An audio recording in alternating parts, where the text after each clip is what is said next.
നമ്മൾ പരലോകത്തെ കുറിച്ച് പഠിക്കണം.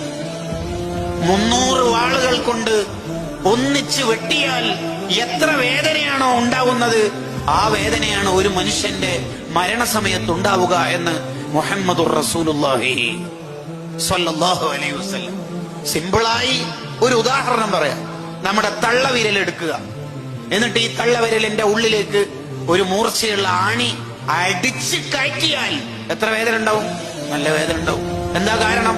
ഗ്യാപ്പില്ലാത്ത സ്ഥലത്ത് ഗ്യാപ്പാവുന്നുണ്ടാണോ? അല്ല, ആ ആണി കയറുന്ന ചെറിയ സ്ഥലത്തെ റൂഹ് അവിടെ നിൽക്കാൻ കഴിയാതെ വിഷമിക്കുന്നു. ആ ചെറിയ സ്ഥലത്തെ റൂഹ് പോകുന്നത് കൊണ്ടാണ് അത്രയും വേദന.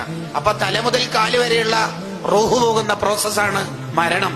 ആ സമയത്തുള്ള വേദന എന്തായിരിക്കും? അങ്ങനെ മരണപ്പെടുമ്പോഴാണ് ഉമ്മന്റെ രൂപത്തിൽ വലതുഭാഗത്തും ഉപ്പന്റെ രൂപത്തിൽ ഇടതുഭാഗത്തും ഇബ്ലീസ് വന്നിട്ട് പറയാ, മുസ്ലിമായിട്ട് മരിച്ചക്കല്ല മോനെ, ഉപ്പി ഉമ്മയൊക്കെ കുടുങ്ങിയിട്ടുള്ളത്. ആരാ പെടാതിരിക്കുക?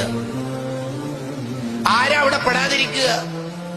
അതാണ് അബൂ ഹനീഫ റളിയല്ലാഹു അൻഹു പറഞ്ഞത്, അധിക മനുഷ്യന്മാരും ഈമാനില്ലാതെ മരിച്ചു പോകുന്ന അല്ലെങ്കിൽ ഈമാൻ നഷ്ടപ്പെടുന്ന ഘട്ടം മരണസമയത്തായിരിക്കും.